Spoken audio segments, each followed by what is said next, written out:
ഏറ്റവും വലിയ നാലാമത്തെ പെട്രോ കെമിക്കൽ യൂണിറ്റിന് നേരെയാണ് കഴിഞ്ഞ രാത്രി ഇറാൻ ആക്രമണം നടത്തിയിരിക്കുന്നത്. സൗദി അറേബ്യയുടെ ഏറ്റവും പ്രധാനപ്പെട്ട ഇൻഡസ്ട്രിയൽ സിറ്റിയാണ് അൽ ജുബൈൽ എന്നറിയപ്പെടുന്നത്. ഈ വ്യവസായ സിറ്റിയുടെ ഏറ്റവും പ്രധാനപ്പെട്ട ഭാഗമാണ് അവിടെയുള്ള പെട്രോ കെമിക്കൽ പ്ലാന്റുകൾ. ഇങ്ങനെയുള്ള വലിയൊരു പ്ലാന്റിന് നേരെയാണ് ഇപ്പോൾ ഇറാൻ കഴിഞ്ഞ രാത്രിയിൽ അതിശക്തമായ ആക്രമണം നടത്തിയിരിക്കുന്നത്.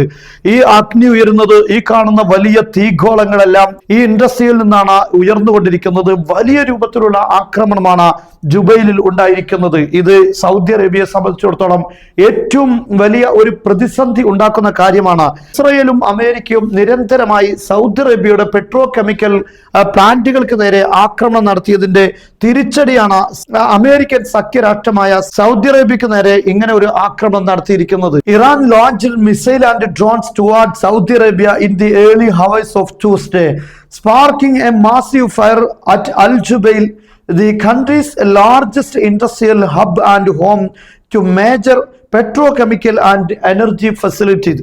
സൗദി അറേബ്യയിലെ ഏറ്റവും വലിയ പെട്രോകെമിക്കൽ യൂണിറ്റാണ് അൽ ജുബൈലിലുള്ളത്. അതേസമയത്ത് ലോകത്തെ തന്നെ നാലാമത്തെ വലിയ യൂണിറ്റാണ് അത്. ഇതിനു നേരെയാണ് ഇപ്പോൾ ശക്തമായ രൂപത്തിലുള്ള ആക്രമണം ഉണ്ടായിരിക്കുന്നത്. ഈ രൂപത്തിലുള്ള തിരിച്ചടികൾ നിലനിൽക്കുമ്പോൾ സ്വാഭാവികമായും അറബ് രാഷ്ട്രങ്ങൾ അമേരിക്കക്കെതിരെ സമ്മർദ്ദം ചെലുത്തേണ്ടി വരും. മാത്രമല്ല, ഇപ്പോൾ അമേരിക്കൻ ട്രംപ് ചൊവ്വാഴ്ചയായിരുന്നു അവസാന സമയം ഡീലിംഗിൽ എത്താൻ ഇറാന് നൽകിയിരുന്നത്. എന്നാൽ ഇപ്പോൾ ആ ട്രംപ് ഭീഷണിപ്പെടുത്തിയ സമയം ആയപ്പോൾ ആക്സിയോസ് റിപ്പോർട്ട് ചെയ്യുന്ന പ്രകാരം ഡൊണാൾഡ് ട്രംപ് ഒരുപക്ഷെ ഡീലിനുള്ള സാധ്യത കാണുന്നുവെങ്കിൽ പറഞ്ഞ ഭീഷണി കുറച്ചുകൂടെ നീട്ടിക്കൊടുക്കാനുള്ള സാധ്യത ഉണ്ട് എന്നാണ്. യഥാർത്ഥത്തിൽ ഇറാനിൽ നിന്നും അത്തരം ഒരു സാധ്യതകളും നിലനിൽക്കുന്നില്ല. ഇറാൻ ഖണ്ഡിതമായ അവരുടെ കാര്യങ്ങൾ ഇപ്പോൾ കൃത്യമായി പറഞ്ഞിരിക്കുന്നു. ഇറാന്റെ രാഷ്ട്രീയത്തിൽ അത്തരത്തിലുള്ള താൽക്കാലിക വെടിനിർത്തലുകൾക്ക് പ്രസക്തിയില്ല എന്നാണ് അവർ പറഞ്ഞിരിക്കുന്നത്. അതുകൊണ്ട് ട്രംപിന്റെ ഇത്തരം ഭീഷണികൾ ഒരിക്കലും തന്നെ മുഖവിലക്കെടുക്കുന്നില്ല.